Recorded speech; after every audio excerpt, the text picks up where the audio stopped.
장애물 극복에 필요한 것. 두 번째, 느헤미야 4장 1절에서 14절 말씀. 전편에 이어서 계속됩니다.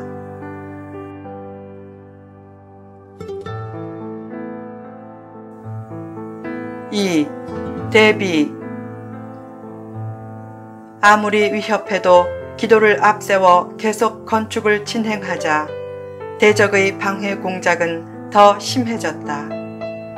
처음에는 산발랏과 도비아가 주축이 되어 방해했지만 나중에는 아라비아 사람들, 암몬 사람들, 아스돗 사람들까지 성벽 재건을 방해했다. 그들이 다 함께 모여 예루살렘으로 가서 소란을 피우려고 했다. 그때 느헤미야는 백성들이 함께 기도하게 했고 더 나아가 파수꾼을 두어 밤낮으로 그곳을 지키게 했다. 열심히 기도해야 하지만 기도하는 것으로 끝나지 말고 최대한 준비하고 대비하라. 미리 준비하면 대처가 훨씬 쉽다. 예전에 꿈에서 누군가가 필자의 차를 들이받았다. 꿈에서 받은 사람의 멱살을 잡았다가 깬 후에 필자의 부족한 인격을 놓고 회개했었다. 그날 오후에 식당에 갔다가 주차 요원에게 차 열쇠를 맡겼는데 식사 후에 보니까 차 앞 범퍼에 큰 상처가 있었다. 그때 속으로 생각했다. 신기하게도 꿈대로 되는구나. 아침에 꿈속에서 사람 멱살 잡은 일로 회개했는데 사람을 붙잡고 따질 수 없어서 불안해하는 주차 요원에게 말했다. 괜찮아요. 살다 보면 그런 일도 있죠. 꿈에서 미리 마음의 준비를 했기에 현실에서는 훨씬 침착하게 좋지 않은 상황에 대처할 수 있었다. 미리 마음의 준비를 하고 대처하면 위급한 상황을 잘 넘길 수 있다. 고난이 있을 수 있다고 미리 마음의 준비를 하라. 또한 고난은 나쁜 것이 아니고 모든 고난이 하나님의 선한 손길에 통제된다고 믿으라. 그러면 고난도 적게 오고 고난이 와도 넉넉한 마음으로 극복할 수 있다. 3. 희망. 기도하고 대비했지만 대적들의 끝없는 공세에 점차 백성들이 흔들렸다. 그들은 짧은 시일에 성벽을 반이나 쌓은 것은 보지 못하고 파괴된 성벽의 흙무더기만 보았다. 그렇게 상황을 부정적으로 보자 낙심이 되어 성벽 건축을 못하겠다고 했다. 낙심은 외적인 공격보다 더 무서운 내적인 장애다. 결국 비전 성취의 가장 큰 장애는 나는 할 수 없다는 마음이다. 큰 비전은 큰 희생을 필요로 하기에 현실적으로 힘들어도 낙심하지 말고 비전을 포기하지 말라. 제일 무서운 병은 절망의 병이다. 어떤 경우에도 희망을 잃지 말라. 마가복음 9장 23절에서 예수님은 말씀했다. 할 수 있거든이 무슨 말이냐. 믿는 자에게는 능히 하지 못할 일이 없느니라. 아무리 현실이 어려워도 살 길은 반드시 있다. 나는 반드시 비전을 이룰 수 있다고 생각하라. 아브라함처럼 75세가 되고 모세처럼 80세가 되어도 새로운 희망을 잃지 말라. 미국에 한 고아가 있었다. 그는 중학교 때 사고를 치고 퇴학당했다. 씁쓸하게 교문을 나설 때 갑자기 고아원 시절의 수녀님 말씀이 생각났다. 타미, 하나님은 절대 너를 버리시지 않아. 절대 실망하지 마. 그 말씀을 기억하고 피자 가게에 취직해서 피자 한 판을 11초에 반죽하는 선수가 되었다. 그가 도미노 피자의 창업주 토마스 모노건이다. 그는 가는 곳마다 결코 희망을 잃지 말라고 말한다. 패배주의를 멀리하라. 실패가 숙명인 사람은 한 사람도 없다. 전쟁에서 부상보다 더 무서운 것은 마음의 패배의식이다. 어떤 경우에도 마음과 생각이 먼저 무너지지 말라. 사람은 자기 생각보다 더 크게 되지 못한다. 성공은 우연의 산물이 아니다. 생각에서 승리한 사람이 성공한다. 아무리 어려운 환경에 있어도 생각에서부터 승리하라.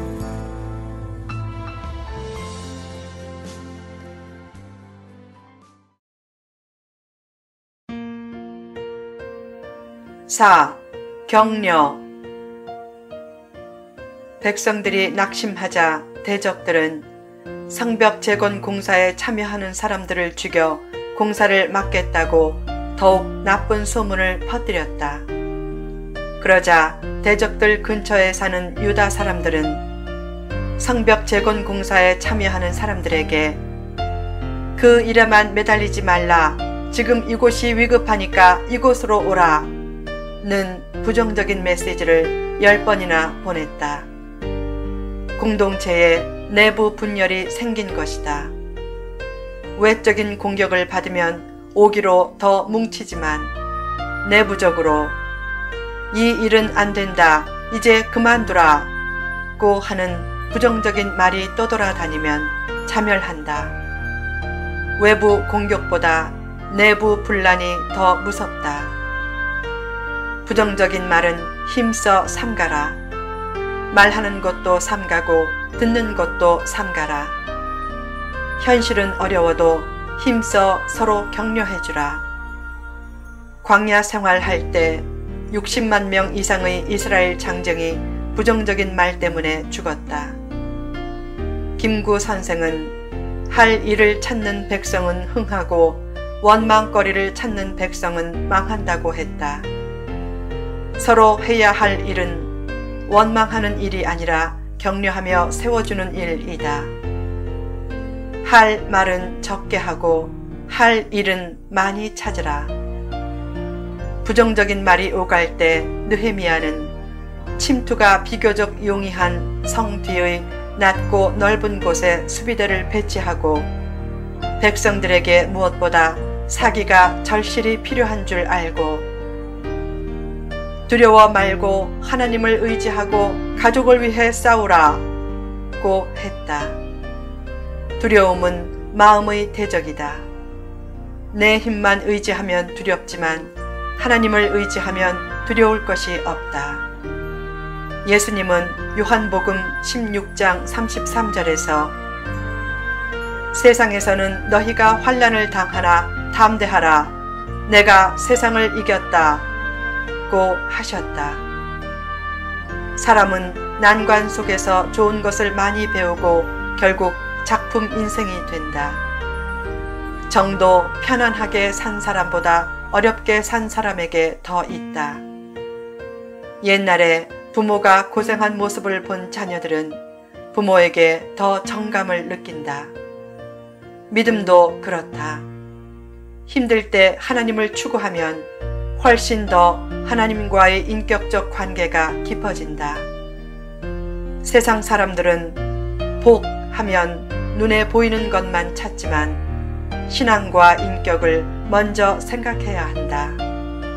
복된 신앙과 인격이 언제 형성되는가? 대개 어려울 때 형성된다. 난관을 두려워하지 말고 어려울수록 더욱 하나님을 의지하고 이겨내라. 힘들수록 더 사랑하고 더 가족과 교회를 소중히 여기고 비전을 꼭 붙들라. 힘들다고 불평하고 두려워하고 야단 떨면 하나님이 말씀하실 것이다. 내가 천국에는 가도 큰 일은 못하겠구나. 그러나 난관에서도 굳건한 믿음을 보여주면 하나님은 이제 됐다고 하시고 축복의 문을 활짝 열어주실 것이다.